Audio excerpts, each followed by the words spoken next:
Hi students, welcome to your academy Edward. आपके साथ ही एडवर्टाइजमेंट डिस्कस करनी है। Central warehousing corporation new Delhi की तरफ से कुछ एक ये एडवर्टाइजमेंट चल रही है 14 दिसंबर से। इसकी लास्ट डेट कल है 12 जनवरी। तो लास्ट डेट कल है, इसलिए जल्दी जल्दी से डिस्कस करती हूँ। इसको कोशिश करो आज ही फिल कर लो, नहीं तो इनकी वेबसाइट बिजी हो जाएगी। काफ़ी सारी पोस्ट निकाली हुई है, जैसे मैनेजमेंट ट्रेनिंग की पोस्ट है जनरल एंड टेक्निकल सेक्शन के अंदर। तो सब पोस्ट को इन्होंने कैटेगरी वाइज डिवाइड कर रखा है, ये देखो। ओके। और मैनेजमेंट ट्रेनिंग जर्नल है जो, उसमें टोटल 40 वैकेंसीज हैं। टेक्निकल सेक्शन के अंदर 13 वैकेंसी है। अकाउंटेंट की टोटल 9 पोस्ट है। ओके, पोस्ट है इसकी 9 वैकेंसीज है। सुपरडेंट पोस्ट है जो, उसकी 22 वैकेंसीज है। जूनियर टेक्निकल असिस्टेंट की 81 वैकेंसीज है। तो सबको कैटेगरी वाइज इनकी डिवीज़न हो रखी है। और इन में के अंदर जो रिजर्व है, जैसे अकाउंटेंट की 9 पोस्ट में से एक वैकेंसी है जो persons with benchmark disability candidates के लिए रिजर्व है। उसमें इन्होंने अलग से स्टार लगा रखा है, हर पोस्ट में कितने नंबर ऑफ सीट्स रिजर्व है। ओके।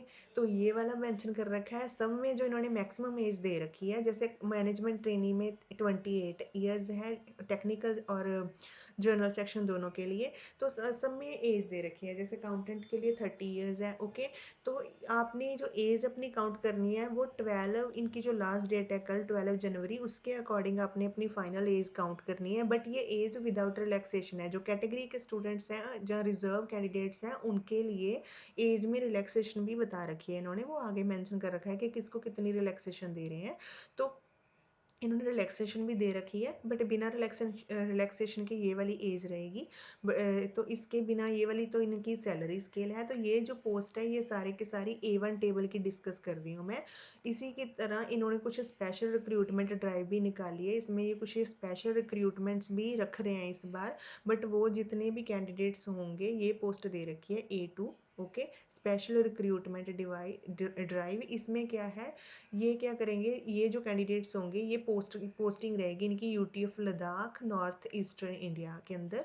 तो इसमें ये जो वैकेंसीज रख रहे हैं, जो पोस्ट है वो है सुपरडेंट की एंड जूनियर टेक्निकल असिस्टेंट की। इसमें कोई भी बैकलॉग की वैकेंसी नहीं है। कैटेगरी वाइज इन्होंने डिवाइड कर रखा है। तो 2 पोस्ट है सुपरडेंट की जो स्पेशली रखी जा रही है। जूनियर टेक्निकल असिस्टेंट की 10 पोस्ट है इन NE सेक्शन में, और यूटी ऑफ लद्दाख में 2। ओके। तो टोटल अगर बात करें A2 टेबल के अंदर, तो टोटल 14 वैकेंसीज हैं। ये इनकी सैलरी स्केल रहेगी, और मैक्सिमम एज इनकी बता रखी है विदाउट रिलैक्सेशन इतनी। बट आपने काउंट करनी है according to last date of this advertisement, that is 12 January. Okay. ये हो गया। इसके बिना जो इसमें मेन जो डिस्कस करने वाला है, जल्दी से बता देती हूँ मैं आपको। तो अब जो हमने ऊपर डिस्कस करी है, 2 तरह की वैकेंसीज हैं, एक टेबल A1 की और एक टेबल A2 की। ओके। तो इसमें कुछ वैकेंसीज ऑलरेडी रिजर्व कर रखी है इन्होंने persons with bench mark disability के कैंडिडेट्स के लिए। तो कितनी कितनी कैंडिडेट्स के लिए रिजर्व कर रखी वो बता देती हूँ। तो अगर persons with bench mark disability जिनके लिए पोस्ट रिजर्व है, उसके लिए स्पेशल फिजिकल रिक्वायरमेंट है, वो इन्होंने मैंशन कर रखा है, ये वाली होनी चाहिए।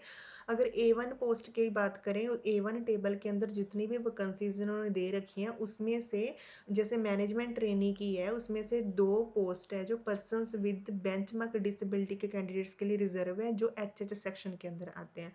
सिमिलर मैनेजमेंट ट्रेनी, तो ये ट्रेनी जो टेक्निकल सेक्शन है, उसमें OH सेक्शन के अंदर जो पर्सन्स विद बेंचमार्क डिसेबिलिटी के कैंडिडेट्स, उनके लिए एक पोस्ट रिजर्व है। तो इस तरह रिजर्वेशन है। जो A1 का सेक्शन है, A1 टेबल है ऊपर, उसमें जितनी भी पोस्ट हैं, उनमें कुछ ना कुछ reservation persons with benchmark disability candidates को दे रखी है। बट उनकी फिजिकल रिक्वायरमेंट है कि कौन सा सेक्शन है, किसके अंदर कितनी है। तो ये वाली रिजर्वेशन है। अगर हम A2 की बात करें, A2 के अंदर जो ये स्पेशल रिक्रूटमेंट ड्राइव है इनकी, जिसमें ये सुपरडेंट और जूनियर टेक्निकल असिस्टेंट हायर कर रहे हैं, उसमें persons with benchmark disability candidates के लिए कोई भी रिजर्वेशन नहीं है। ओके। तो ये बात हो गई, ये ध्यान में रखने वाली। अगर एक्स सर्विसमैन की बात करें, तो उनके लिए A1 टेबल के अंदर जितनी पोस्ट ऊपर मेंशन कर रखी है स्टार्टिंग में, उनमें 12 पोस्ट है जूनियर टेक्निकल असिस्टेंट की रिजर्व है। और एक्स सर्विसमैन के लिए A2 सेक्शन स्पेशल रिक्रूटमेंट में एक पोस्ट रिजर्व है। क्लियर। एक ये बात हो गई। अगर हम इनके पेपर की बात करें तो ये वाला सिलेक्शन प्रोसेस रहेगा इनका। अगर पोस्ट कोड 1 2 3 4 जो A1 टेबल के अंदर पहली 4 तरह की पोस्ट है, management trainee general, technical section, accountant and superintendent, इनके लिए सबसे पहले ऑनलाइन टेस्ट लेंगे, प्लस में डॉक्यूमेंट वेरिफिकेशन होगी और इसके बाद आपकी रहेगी इंटरव्यू। अगर फिफ्थ की जूनियर टेक्निकल असिस्टेंट की बात करें उसमें आपका सिर्फ ऑनलाइन टेस्ट लेंगे एंड डॉक्यूमेंट वेरिफिकेशन। अगर स्पेशल रिक्रूटमेंट के अंदर जो रख रहे हैं पोस्ट ये उसमें A2 सेक्शन A2 टेबल के अंदर ये वाली 3 पोस्ट मेंशन कर रखी थी, पोस्ट कोड 6 7 एंड 8। और 6 जो सुपरडेंट है उसके लिए वही और सेम रहेगी मैनेजमेंट, पहले 4 पोस्ट कोड के अकॉर्डिंग सेम सिलेक्शन प्रोसीजर है। ऑनलाइन टेस्ट रहेगा, डॉक्यूमेंट वेरिफिकेशन रहेगी plus interview. But junior technical assistant है, सिर्फ जूनियर टेक्निकल असिस्टेंट जो रखने हैं उनके लिए इंटरव्यू नहीं है, सिर्फ और सिर्फ पेपर लेंगे और डॉक्यूमेंट वेरिफिकेशन होने वाला है। तो ये रहेगा सिलेक्शन प्रोसेस। इसी एडवर्टाइजमेंट के अंदर इन्होंने सब बता रखा है, आपका एग्जामिनेशन सेंटर्स, ऑनलाइन एग्जाम कहाँ होना है, आपकी इंटरव्यू कैसे, कट ऑफ स्कोर रहेगा, सब कुछ इन्होंने मेंशन कर रखा है। तो ये पोस्ट 14 दिसंबर से इनका सबमिशन पोर्टल ओपन हो गया था, कल इसकी लास्ट डेट है 12 जनवरी। क्लियर। इसके बिना पेमेंट मोड का पेमेंट देने की भी डिपॉजिट करवाने की लास्ट डेट इनकी कल ही है 12 जनवरी। और इसके बिना मैंने तो ये डिस्कस ऑलरेडी रीड कर रखी है एडवर्टाइजमेंट, जिसके पास टाइम है वो कर सकता है एक बार रीड इसको। तो इसमें क्या है, आप इसको सबमिट जब आप फिल करते हो इसके एप्लीकेशन फॉर्म को, तो आप अपना सही कॉन्टैक्ट नंबर देना, क्योंकि एट द एंड जो भी आपको इन्फॉर्मेशन आने वाली है आपके एग्ज़ाम के रिगार्डिंग, आपके इंटरव्यू के रिगार्डिंग, डॉक्यूमेंट वेरिफिकेशन, कुछ भी जो इन्फॉर्मेशन ये देते हैं या तो आपको एसएमएस के थ्रू आएगी या फिर मेल के थ्रू आएगी। तो इसमें से कोई भी मोड ये फॉलो कर सकते हैं। ये इनकी आप वेबसाइट के ऊपर भी आप अपडेट रखो, ओके रहो, बट मेन क्या है, आपको एसएमएस भी आ सकता है या मेल, या दोनों ही आ सकते हैं। तो आपका जो कॉन्टैक्ट नंबर देने वाले हो वो भी सही होना चाहिए, आपकी मेल है जो वो भी वर्क कर वैलिड होनी चाहिए। तो ये आप ध्यान रखना इसमें। इसके बाद इसमें अगर मेन बात करें तो जो फिल करने वाला कैंडिडेट है वो इंडियन नेशनैलिटी का होना चाहिए। थोड़ा सा इसमें डिस्कस करते हैं एक्सपीरियंस की बात। तो अच्छी बात ये है इस एडवर्टाइजमेंट में तो कि इसके लिए किसी में भी एक्सपीरियंस नहीं चाहिए, सिर्फ एक पोस्ट को छोड़ के। ओके, तो वो पोस्ट है अकाउंटेंट की। अकाउंटेंट की पोस्ट के लिए कंपलसरी है 3 साल का एक्सपीरियंस। इन्होंने अपनी एडवर्टाइजमेंट में क्लियरली मेंशन कर रखा है कि जिनके पास ये एक्सपीरियंस नहीं है वो अकाउंटेंट की पोस्ट फिल ना करें, क्योंकि वो कंपलसरी है। तो 3 साल का एक्सपीरियंस होना चाहिए अकाउंटेंट की पोस्ट के लिए in maintaining and auditing of accounts. Okay, otherwise और जितनी भी तरह की पोस्ट इन्होंने दे रखी है A1 के अंदर, A2 के किसी भी वैकेंसी के लिए कोई भी एक्सपीरियंस नहीं है। सारे के सारे जिनके पास एक्सपीरियंस है या फ्रेश कैंडिडेट है सारे के सारे फिल कर सकते हैं, बट इनकी तरफ से एक्सपीरियंस नहीं मांगा गया। इट मीन इन पोस्ट के लिए काफ़ी ज़्यादा कंपटीशन होने वाला है। और उसके बाद अगर हम थोड़ी सी क्वालिफिकेशन के डिस्कशन करें तो मैनेजमेंट ट्रेनी जनरल सेक्शन है जो, उसमें आप इन्होंने मांगी है degree with first class masters of business administration, specialisation in personnel management और ह्यूमन रिसोर्स और इंडस्ट्रियल रिलेशन और मार्केटिंग मैनेजमेंट और सप्लाई चेन मैनेजमेंट। ओके, और टेक्निकल सेक्शन के अंदर इन्होंने मांगा है first class post graduate in agriculture with entomology, microbiology और बायोकेमिस्ट्री और first class post graduate in biochemistry और जोलॉजी विद एंटोमोलॉजी। ओके, ये हो गया। और इसके बिना इन्होंने एक चीज़ बोली कि प्रेफरेंस ये उसी को देंगे जिसके पास पोस्ट ग्रेजुएट डिप्लोमा होना चाहिए on warehousing and cold chain management और क्वालिटी मैनेजमेंट में। तो ये उसको प्रेफरेंस देंगे, बट ये कंपलसरी नहीं है, पर अगर ऐसा बच्चा बैठा है तो उसको प्रेफरेंस मिल सकती है। अकाउंटेंट सेक्शन में जितने भी बच्चे हैं जिनके पास बीकॉम है या बीए विद कॉमर्स है और चार्टर्ड अकाउंटेंट और कॉस्ट्स एंड वर्क्स अकाउंटेंट्स और SAS अकाउंटेंट्स, तो सारे के सारे बच्चे एलिजिबल हैं इसके लिए। सुपरडेंट की पोस्ट है जो, उसमें जितने भी तरह के कैंडिडेट्स हैं जिनके पास पोस्ट ग्रेजुएशन डिग्री है इन एनी डिसिप्लिन, इन्होंने क्लियरली मेंशन नहीं कर रखा कहीं कुछ भी, जितने भी बच्चे जिनके पास भी पोस्ट ग्रेजुएट है सारे के सारे सुपरडेंट जनरल जो है इसके लिए अप्लाई कर सकते हैं। तो काफ़ी कंपटीशन होने वाला है सुपरडेंट पोस्ट के लिए। अगर हम जूनियर टेक्निकल असिस्टेंट की बात करें, चाहे A1 सेक्शन है, ये A1 सेक्शन की पोस्ट डिस्कस कर रही हूँ मैं, ये वाली है A2 की। तो A1 या A2 के अंदर जूनियर टेक्निकल देखो, post code 5, post code 7 and post code 8, इन तीनों के लिए क्वालिफिकेशन सेम है। क्या होनी चाहिए? या तो डिग्री होनी चाहिए आपकी एग्रीकल्चर में, या फिर आपने ऐसी डिग्री की होनी चाहिए जिसमें एटलीस्ट आपका एक सब्जेक्ट या तो आपने जोलॉजी पढ़ा हो, या केमिस्ट्री पढ़ा हो, या biochemistry as one of the subject हो। तो जितने भी बच्चे हैं जिनके पास ग्रेजुएशन विद जनरल है, चाहे आपने ग्रेजुएशन कर रखी विद, बट आपने जोलॉजी पढ़ी है, आपका केमिस्ट्री सब्जेक्ट भी था, या फिर आपका बायोकेमिस्ट्री था, वो सारे के सारे बच्चे इसके लिए जूनियर टेक्निकल असिस्टेंट की पोस्ट के लिए एलिजिबल है, जहाँ जिनके पास डिग्री एग्रीकल्चर में डिग्री है, सारे बच्चे जूनियर टेक्निकल असिस्टेंट के लिए एलिजिबल हैं।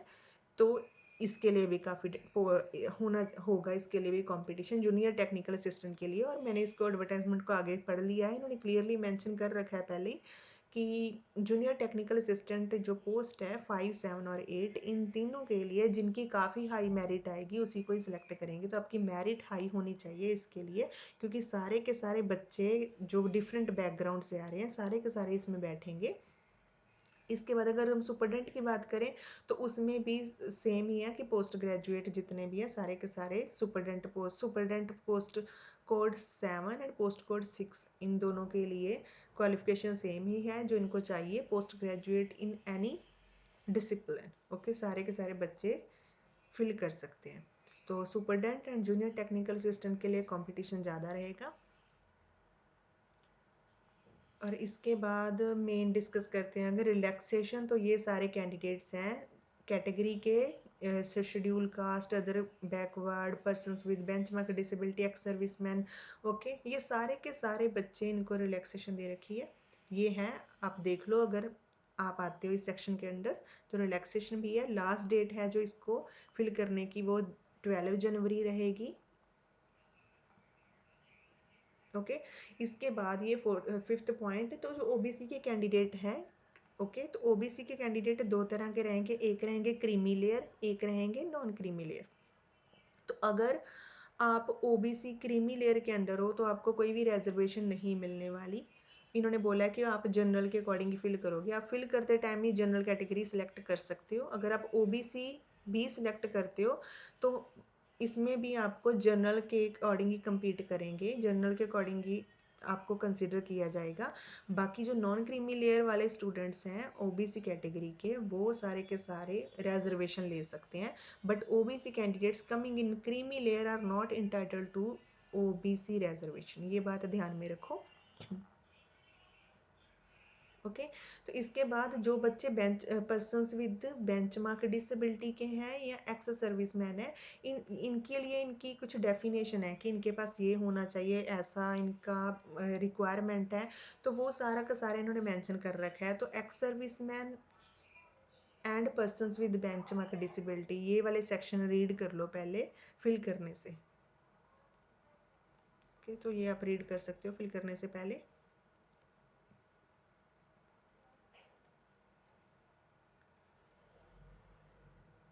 तो टाइम कम है इसलिए मैं जल्दी जल्दी डिस्कस करती हूँ। उसके बाद ऑनलाइन एग्जामिनेशन, तो आपका एग्ज़ाम होने वाला है, तो सब मेन बात यह है कि सबके लिए एग्ज़ाम रख रहे हैं ऑनलाइन टेस्ट, तो सब पोस्ट के लिए होने वाला है।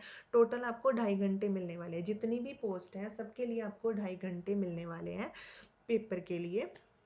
हर आपका जो पेपर है उसमें जैसे इन्होंने सेक्शन में डिवाइड कर रखा है, जैसे एग्जांपल के तौर पे मैं डिस्कस करती हूँ। जैसे मैं ये वाली management trainee general and technical section है, इसके लिए 5 सेक्शन बना रहे हैं। हर एक सेक्शन में आपका पास होना कंपलसरी है, पहली बात है। दूसरी चीज़ ये है कि आपको 2.5 घंटे मिलेंगे, हर एक का टाइम सेपरेटली डिवाइड रहेगा और सेक्शन वाइज ओपन होंगे सारे ना सेक्शन टाइम के अकॉर्डिंग। ओके, सबका क्वेश्चन भी बता रखे हैं ये, और सबके सेक्शन डिफरेंट है। ये सिर्फ मैनेजमेंट ट्रेनी जनरल और टेक्निकल सेक्शन का मैं डिस्कस कर रही हूँ, अकाउंटेंट का अलग से है, सबका अलग से है। तो ये वाला पैटर्न रहेगा। ओके, और टाइमिंग सबकी सेम रहेगी 2.5 घंटे की। ओके, और सब सेक्शन में पास होना कंपलसरी है, सबको अलग अलग सेक्शन में डिवाइड कर रखा है। अब ये मेन बात डिस्कस करने वाली वो इसमें ये है। ओके, ये तो आप देख लोगे, तो ये अकाउंटेंट के लिए है, सिमिलर ये सुपरडेंट के लिए है, डिवाइड कर रखे सेक्शंस, ये वाले सेक्शन रहेंगे। ये वाले जूनियर टेक्निकल असिस्टेंट की पोस्ट के लिए, ओके। उसके बाद मेन जो है वो है प्रोफेशनल सेक्शन, प्रोफेशनल नॉलेज का सेक्शन। तो आपके जिन भी ऑनलाइन एग्जाम में एक सेक्शन आने वाला है प्रोफेशनल नॉलेज का या सब्जेक्ट नॉलेज का, तो उसके लिए सिलेबस इन्होंने अलग से नीचे दे रखा है। जैसे कि देखो इधर एग्जांपल डिस्कस करते हैं। तो ये मैनेजमेंट ट्रेनिंग है, जैसे जनरल के लिए, उसके लिए सिलेबस दे रखा है। आपके जो प्रोफेशनल सेक्शन आना, प्रोफेशनल नॉलेज का एक सेक्शन आना है ना एग्जाम में, उसके लिए सिलेबस दे रखा है। इसी तरह मैनेजमेंट ट्रेनिंग टेक्निकल सेक्शन के लिए भी पोस्ट कोड 2 के लिए प्रोफेशनल सेक्शन का, प्रोफेशनल नॉलेज के सेक्शन का या सब्जेक्ट नॉलेज का ये वाला सेक्शन दे रखा है। ओके, ये सिलेबस है पोस्ट कोड 3 अकाउंटेंट का। सिमिलर जूनियर टेक्निकल असिस्टेंट, तो जैसे कि मैंने बोला जूनियर टेक्निकल असिस्टेंट के लिए काफ़ी कंपटीशन रहेगा, बट उसमें क्या है कि इन्होंने बोला है कि डिग्री जिसकी भी एग्रीकल्चर में है, जिनके पास डिग्री करी है उन्होंने, but as one of the subject रहा था बॉटनी, जोलॉजी, केमिस्ट्री, फिजिक्स, वो सारे के सारे बच्चे इसमें पार्टिसिपेट करने वाले हैं। तो इट मीन इसकी कट ऑफ भी ज़्यादा हो जाने वाली है, इसलिए इन्होंने पहले से क्लियरली मेंशन कर रखा है कि मेरिट हाई होनी चाहिए, उसी को कंसिडर करेंगे जूनियर टेक्निकल असिस्टेंट के लिए। ओके, क्योंकि सभी बैकग्राउंड से स्टूडेंट्स आने वाले हैं, तो सब आपको ये वाला सब थोड़ा थोड़ा सा सब पढ़ना पड़ेगा। तो इसके बाद ये तो इन्होंने यही बता रखा है कि अगर आप एग्ज़ाम में आते हो, ओके, तो आपके पास क्या होना चाहिए, वैलिड आईडी प्रूफ होना चाहिए, एप्लीकेशन फॉर्म होना चाहिए, ये सब कुछ है। और अगर आप एग्ज़ाम की बात करते हो तो उसमें नेगेटिव मार्किंग भी रहेगी 1/4, ये वाली चीज़। एग्जामिनेशन सेंटर की बात करें तो इसके एडवर्टाइजमेंट के एंड के ऊपर इन्होंने एक टेबल भी दे रखा है, उसमें जैसे अलग अलग स्टेट के वाइज सिटी स्टेट भी मेंशन कर रखी है, और उस स्टेट के अंदर किस किस सिटी में कौन कौन किस किस सिटी में सेंटर बनने वाला है वो भी बता रखा है। तो जैसे स्टेट एंड सिटीज़ दोनों कॉलम दे रखे हैं एक टेबल में। तो इस एडवर्टाइजमेंट में वो आप देख लेना एट द एंड, उसके अकॉर्डिंग आप अपना एग्जामिनेशन सेंटर चूज़ कर सकते हो फाइनल। कट ऑफ स्कोर, अगर हम कट ऑफ स्कोर की बात करें तो मेन बात ये है इसमें कि आपका जो कट ऑफ स्कोर है final interview and document verification की रेशियो डिसाइड करने वाली है। जितनी भी तरह की पोस्ट हैं मैनेज जूनियर टेक्निकल असिस्टेंट को छोड़ के, उसके लिए आपकी जो इंटरव्यू एंड डॉक्यूमेंट वेरिफिकेशन की रेशियो 1:5 होनी चाहिए, और जूनियर टेक्निकल असिस्टेंट के लिए 1:3 होनी चाहिए। इसके अकॉर्डिंग ही आपका फाइनल अपॉइंटमेंट, फाइनल सिलेक्शन होने वाला है। बट उसमें इन्होंने क्या बता रखा है, सबसे पहले आपका ऑनलाइन टेस्ट लेंगे, बट उसके जितने भी आपके मार्क्स आए हैं वो आपके साथ स्टूडेंट्स के साथ शेयर नहीं किए जाएंगे। उसमें क्या है आपका, ये रख रहे हैं इसके बाद ये जो भी ऑनलाइन टेस्ट है उसमें जो भी बच्चे इंटरव्यू के लिए बुलाए जाएंगे उसका भी अलग से इन्होंने क्राइटेरिया डिसाइड कर रखा है ऑलरेडी कि किसको बुलाएंगे आगे इंटरव्यू के लिए। तो इसमें क्या है आपका जैसे इंटरव्यू रहेगा वो रहेगा 30 नंबर का, तो वेटेज को डिसाइड करने के लिए इसको 2 से डिवाइड करते हैं ये लोग। तो total online test and interview का रेशो रहेगा 1850। ऑनलाइन टेस्ट एंड इंटरव्यू इसका रेशो रहेगा 1850। ऑनलाइन टेस्ट का जो मार्क्स है कितने बच्चे बैठ रहे हैं पेपर देने के लिए, और अलग से इन्होंने स्कोरिंग का भी अलग पैटर्न बता रखा है, देखो। ओके, स्कोर एग्जाम में स्कोर करने का अलग से क्राइटेरिया है। हर एक सेक्शन में कंपलसरी है पास होना। मिनिमम आपका ओवरऑल एग्जाम 60% मार्क्स आने चाहिए क्वालिफाई करने के लिए। बट फाइनल इंटरव्यू में जो सिलेक्ट करना है इन्होंने इसके अकॉर्डिंग करना है। उसके बाद इंटरव्यू में आओगे तो आपके डॉक्यूमेंट वेरिफिकेशन के मार्क्स भी रहेंगे। उसके बाद final interview and document verification की रेशो ही आपकी फाइनल सिलेक्शन बताएगी। But online test to interview cross करने के लिए ऑनलाइन टेस्ट का में जो स्कोर रहेंगे उसका ये वाला पैटर्न क्राइटेरिया इन्होंने बता रखा है। तो इस क्राइटेरिया के अकॉर्डिंग ये फाइनल स्टूडेंट्स को इंटरव्यू कॉल के लिए बताएंगे, बट आपके मार्क्स कितने आए वो नहीं बताएंगे, पहले शेयर नहीं करेंगे आपके साथ। ओके, तो फाइनल आप जब पेपर दोगे उसके बाद आपको इंटरव्यू जिन जिन बच्चों को आएगी वही वही बच्चे मतलब फर्दर आगे प्रोसेस के लिए सिलेक्ट किए गए हैं। ओके, एक ये बात हो गई इसमें याद रखने वाली है। इसके बाद ये आपका इंटरव्यू या डॉक्यूमेंट वेरिफिकेशन है वो दिल्ली में ही कंडक्ट होने वाला है, वहीं पर ही करेंगे। और आपका ऑनलाइन टेस्ट और इंटरव्यू मैंने पहले बता दिया 85:15 में जाने वाला है। तो ऐसे करके है, और ये बात ध्यान से देख लो, यहाँ रीड कर लो। आपका ऑनलाइन एग्ज़ाम में पास होना कंपलसरी है, जो पास होगा वही इंटरव्यू में जाएगा, इंटरव्यू भी क्वालिफाई करना कंपलसरी है। उसके बाद आपका डॉक्यूमेंट वेरिफिकेशन के मार्क्स भी रहेंगे, फिर एट द एंड आपकी फाइनल मेरिट लिस्ट डिसाइड होने वाली है। ओके। और जो स्पेशल तरह की एक पोस्ट है, पोस्ट कोड 578, ये है जूनियर टेक्निकल असिस्टेंट की पोस्ट। इसके लिए मैंने आपको पहले बता दिया कि कंपटीशन ज़्यादा होने वाला है, इसलिए इन्होंने पहले बोल दिया कि कैंडिडेट्स जिनके पास मेरिट जिनकी होनी चाहिए हाई, तो आपकी सफिशेंटली हाई मेरिट होनी चाहिए फर्दर डॉक्यूमेंट वेरिफिकेशन के लिए और फाइनल सिलेक्शन के लिए। तो उन्हीं बच्चों को फाइनल अपॉइंटमेंट के लिए शॉर्टलिस्ट करेंगे ये लोग। ओके। इसके बाद ये वाले डॉक्यूमेंट्स हैं, लिस्ट ऑफ डॉक्यूमेंट्स जो आपको time of interview and document verification के दौरान लेके जाने हैं। जैसे आपका डिग्री सर्टिफिकेट हो गया, आपके कैटेगरी सर्टिफिकेट हो गए, आपकी वैलिड इंटरव्यू और डॉक्यूमेंट, जो आपको कॉल लेटर आएगा वो कॉल लेटर का प्रिंट, आपके जितने तरह के डॉक्यूमेंट सारे के सारी फोटो कॉपी एंड ओरिजिनल जो फोटो कॉपी होंगी वो सारी सेल्फ अटेस्टेड रहेंगी। ये सारा कुछ इसमें बता रखा है। जो ओबीसी के कैंडिडेट हैं उनको नॉन क्रीमी लेयर का सर्टिफिकेट मेंशन करना पड़ेगा। एससी एसटी जितने भी कैंडिडेट्स उनको सारे सबको अपना कास्ट सर्टिफिकेट दिखाना पड़ेगा। ओके। ये सारा इन्होंने बता रखा है। जो ऑलरेडी जॉब कर रहे हैं उनको नो ऑब्जेक्शन सर्टिफिकेट मेंशन करवाना पड़ेगा at the time of interview. Okay, ये आपको शो करवाना पड़ेगा वहाँ पे। तो यही है, इसमें कुछ ज़्यादा तो नहीं है। तो वही जो आपके मेन मेन डॉक्यूमेंट्स होते हैं वो लेके जाने हैं आपने। अब इसमें मेन बात डिस्कस करते हैं। सबको आपकी सैलरी रहने वाली है सबके लिए। मैनेजमेंट ट्रेनिंग की अगर बात करें तो पोस्ट कोड जनरल है या टेक्निकल सेक्शन है, दोनों के लिए आपकी जो सैलरी रहेगी 88,620 रहेगी, इतनी पर मंथ मिलेगी। बट इसमें कुछ आगे कंडीशंस दे रखी हैं इन्होंने। सपोज सबसे पहले जो मैनेजमेंट ट्रेनी जो हायर करने वाले हैं post code 1 and post code 2 के लिए, उन लोगों की 1 साल की ट्रेनिंग। बट आपको ज्वाइनिंग करते टाइम ही आपको 50,000 का एक बॉन्ड साइन करना पड़ेगा। उसमें क्या रहेगा, अगर 1 साल की ट्रेनिंग के दौरान ही आप इस जॉब को छोड़ देते हो तो आपको 50,000 इनको डिपॉजिट करना पड़ेगा, तभी आप इसको छोड़ोगे पोस्ट को। इसी तरह अगर बाकी पोस्ट की बात करें तो उसमें भी आपको ये बॉन्ड साइन करवाने वाले हैं। अगर हम बात करें अकाउंटेंट की एंड सुपरडेंट जनरल की, उस पोस्ट के लिए आपको बॉन्ड साइन करवाएंगे 25,000 का। अगर 2 साल के अंदर आप पोस्ट छोड़ देते हो तो उसको छोड़ते टाइम आपको 25,000 इनको रिटर्न करने पड़ेंगे। इसी तरह जूनियर टेक्निकल असिस्टेंट है, उसमें भी आपको 2 साल के लिए बॉन्ड साइन करवाएंगे ये लोग 10,000 का। तो पहले 2 साल के अंदर अगर आप जो पोस्ट को छोड़ रहे हो तो आपको 10,000 वापस देना पड़ेगा इनको। तो एक ये है कि ये बॉन्ड भी साइन होने वाला है इसमें सब पोस्ट के लिए। बट सैलरी वही रहेगी सब 88,000 वाली जो मैंने ऊपर बता रखी है।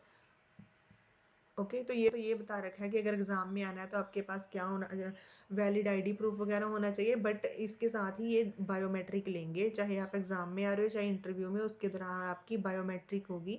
बायोमेट्रिक में जैसे बाकी एग्ज़ाम आप देने जाते हो वैसे ही ये भी बायोमेट्रिक लेंगे। अप्लाई करने के लिए 14 दिसंबर से ओपन हो रखा है, 12 जनवरी कल इसकी लास्ट डेट है। कोशिश करो आज ही फिल कर लो। फिल करने से पहले ये सारे डॉक्यूमेंट्स अपने पास रेडी रखो। एक तो आपको इस डायमेंशन की फोटोग्राफ अपलोड करनी है, आपके सिग्नेचर ब्लैक इंक में अपलोड होने वाले हैं, लेफ्ट थंब का इंप्रेशन वाइट पेपर के ऊपर ब्लू या ब्लैक पेन के साथ आप साइन करोगे वो होना है। एक हैंड रिटन डिक्लेरेशन जाएगा। हैंड रिटन डिक्लेरेशन में वही बताना है कि जितनी आप इन्फॉर्मेशन दे रहे हो सही है या गलत है, जो भी वो बताना है आपने। तो डिक्लेरेशन के ऊपर क्या लिखना है ये 4th पॉइंट के अंदर दे रखा है। ये आप अपने जिस कैंडिडेट का फॉर्म है वही फिल करें। ओके, वही खुद लिखेगा अपनी राइटिंग से। तो ये वाली लाइन लिखनी है एक पेपर के ऊपर, आपने उसकी पिक्चर लेनी है, उसको स्कैन करना है और ये हैंड रिटन डिक्लेरेशन हो जाएगा। ये भी अपलोड होने वाला है, ब्लैक इंक से आपने लिखना है। ओके। सारे के सारे डॉक्यूमेंट्स, बाकी एनेक्सर 2 है जो, ये एक फाइल है। Annexure 2 at the and they रखा है एडवर्टाइजमेंट में, इसी फाइल के अंदर। उसमें वही आपकी दोबारा से बता रखा है फोटोग्राफ के डायमेंशंस कैसे क्लिक करनी है, ओके, सिग्नेचर कैसे होने चाहिए, थंब इम्प्रेशन कैसा दिखना चाहिए, सब कुछ बता रखा है। तो आप अप्लाई करने से पहले सारे डॉक्यूमेंट्स रेडी करोगे। रेडी करने से पहले आप एनेक्सर 2 को देख लोगे एक बार, उसमें सारा क्लियरली मेंशन कर रखा है, अगर किसी को डाउट है वहाँ से देख लो।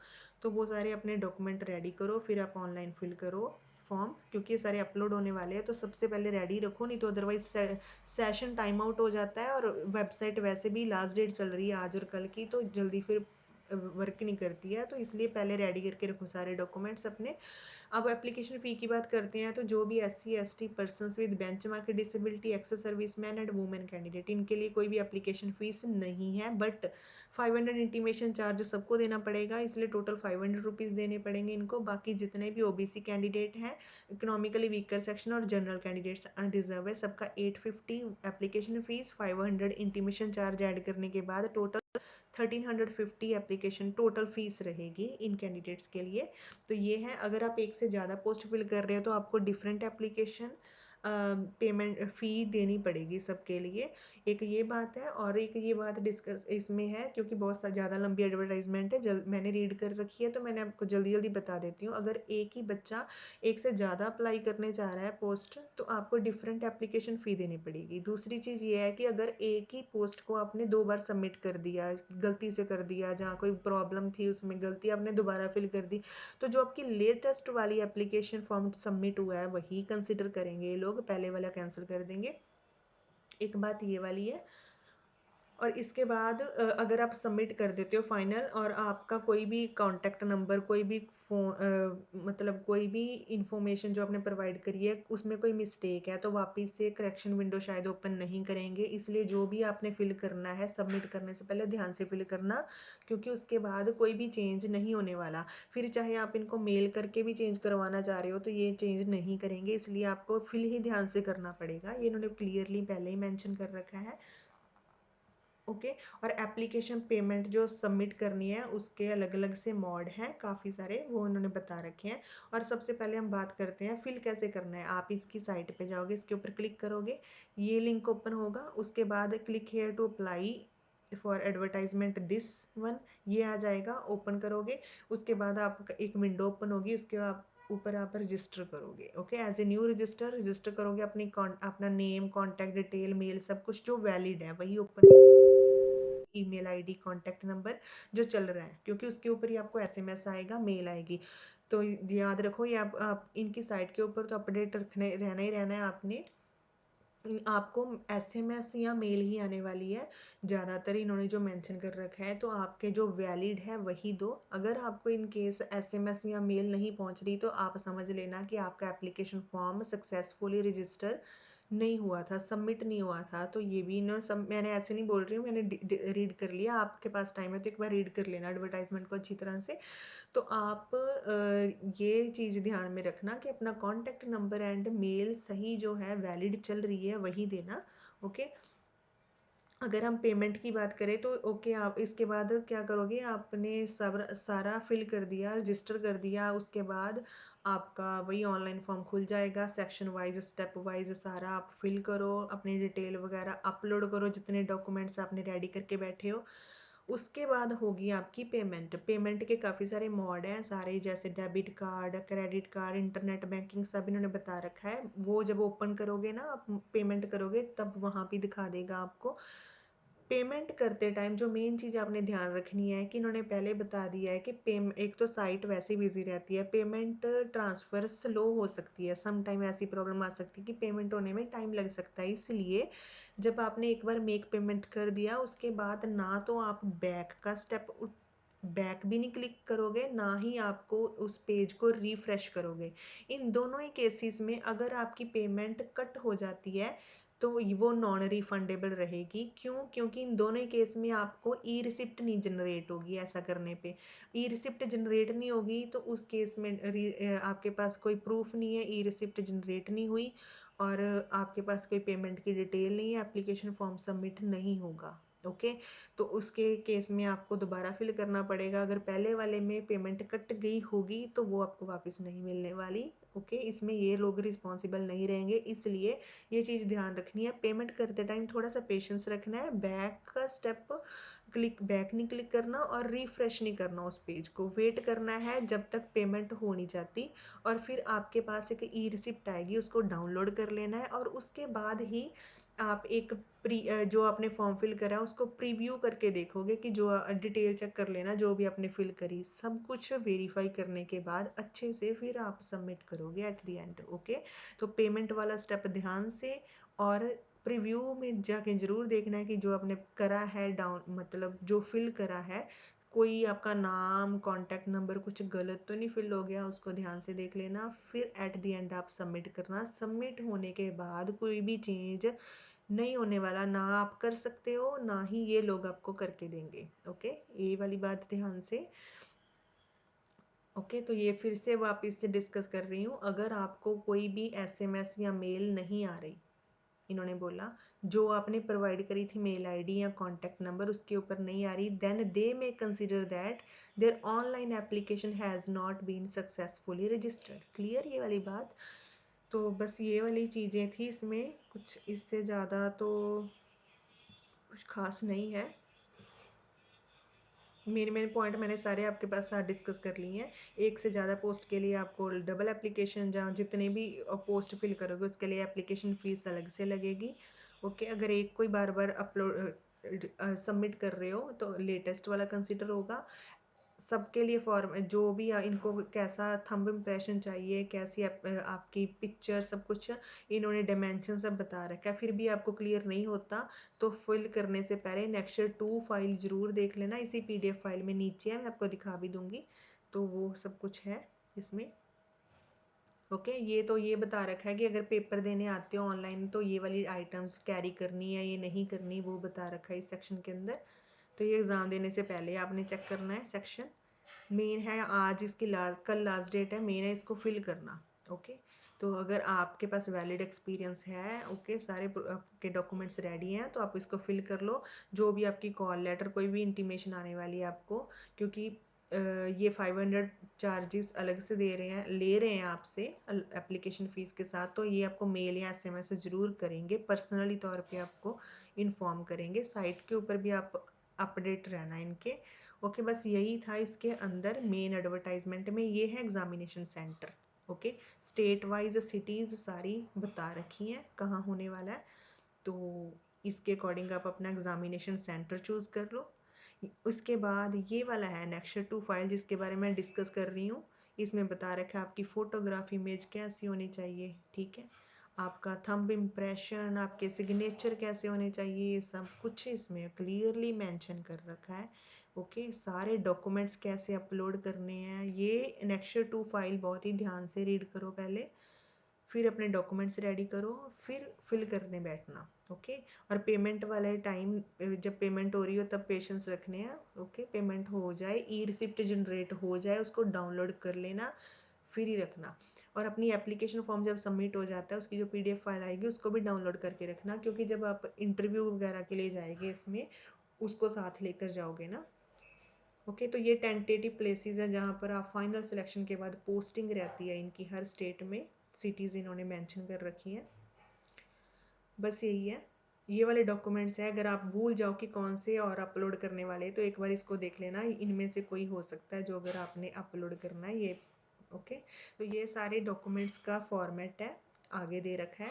जैसे बीसी कैंडिडेट है, ओके, या एससी कैंडिडेट है, एसटी का, economically weaker section, persons with bench mark disability, तो ये सारे कैंडिडेट्स को सर्टिफिकेट अगर एज ए प्रूफ सर्टिफिकेट देना होगा ना, तो वो सर्टिफिकेट जो आप बनवाते हो उस सर्टिफिकेट का जिनके पास है तो अच्छी बात है, जिनके पास नहीं है अगर आपने बनवाना है तो उसका फॉर्मेट कैसे रहने वाला है, वो सारे के सारे फॉर्मेट अब इन्होंने पेज नंबर 28 से लेके 46 तक सारे के सारे फॉर्मेट दे रखे हैं। आप इसको देख लो, इसके अकॉर्डिंग बनवा लो। अगर जिनके पास बना है वो एक बार मैच कर लो अच्छे से। और आपके जो भी सर्टिफिकेट हैं, अगर किसी सर्टिफिकेट एक्सपायर हो रखा है तो वैसे अब तो जितनी जल्दी बनेगा नहीं एक दिन में, बट अगर किसी ने आगे भी पोस्ट फिल करनी है तो आप अपने फ्रेश जो सर्टिफिकेट बनवा लो। अगर किसी के पास वैलिड है तो वो इसको फिल कर लो। तो बस यही है, ये इसके बाद तो सारे फॉर्मेट हैं, उनको डिस्कस करने का कोई फ़ायदा नहीं है। जिसका जो भी सेक्शन है वो इसको एक बार ध्यान से देख सकता है। तो बस यही है इस एडवर्टाइजमेंट के अंदर। और इसकी लास्ट डेट 12 जनवरी है, कल 12 जनवरी इसको फिल कर लो। इसके बिना इसमें कुछ खास नहीं है। जो भी था मैंने डिस्कस कर दिया आपके साथ। अगर आपके पास टाइम है तो एक बार देख लेना। और फिर से वापस बोल रही हूँ, अनेक्शर 2 वाली फाइल ध्यान से देखना, अनेक्शर 2, ओके, वो वाली ध्यान से देखना। उसके अकॉर्डिंग अपने डॉक्यूमेंट्स रेडी करो। डॉक्यूमेंट्स रेडी होने के बाद अपना एसएमएस और ईमेल देख लो, जो वैलिड है चल रही वही देना। फिर फॉर्म फिल करो। फॉर्म फिल करने के बाद अपने प्रीव्यू में जाके जो आपने डाटा एंट्रीज डिटेल जो भी ऐड करा है वो देख लो ध्यान से कि सही है या कि कोई मिस्टेक तो नहीं है उसमें। पेमेंट के टाइम थोड़े से पेशेंस रखने हैं। ई रिसिप्ट जनरेट होगी, उसको डाउनलोड करके रखना। एट द एंड जब आप सबमिट कर दोगे, सबमिट करते टाइम करने के बाद एक तो आपके पास ई रिसिप्ट रहेगी डाउनलोड होने के बाद, एक आपका फाइनल एप्लीकेशन फॉर्म डाउनलोड होकर आएगा। ये दोनों चीज़ें आपके पास होनी चाहिए, क्योंकि ये आपको आगे लेके जानी है, एज ए प्रूफ दिखानी है। ये चीज़ हो गई, बस यही है। 12 जनवरी इसकी लास्ट डेट है, इसको फिल कर लो, आज कर लो। एंड कल 2 दिन है अभी आपके पास। एंड जो भी आपके साथ फ्रेंड्स हैं या आप जिनके पास भी ये वैलिड क्वालिफिकेशंस हैं इस बैकग्राउंड से हैं, वो इस पोस्ट को फिल कर सकते हैं। आप उनके साथ इसको शेयर करो जल्दी से जल्दी, एंड लाइक करो और चैनल को सब्सक्राइब करो। Thank you very much.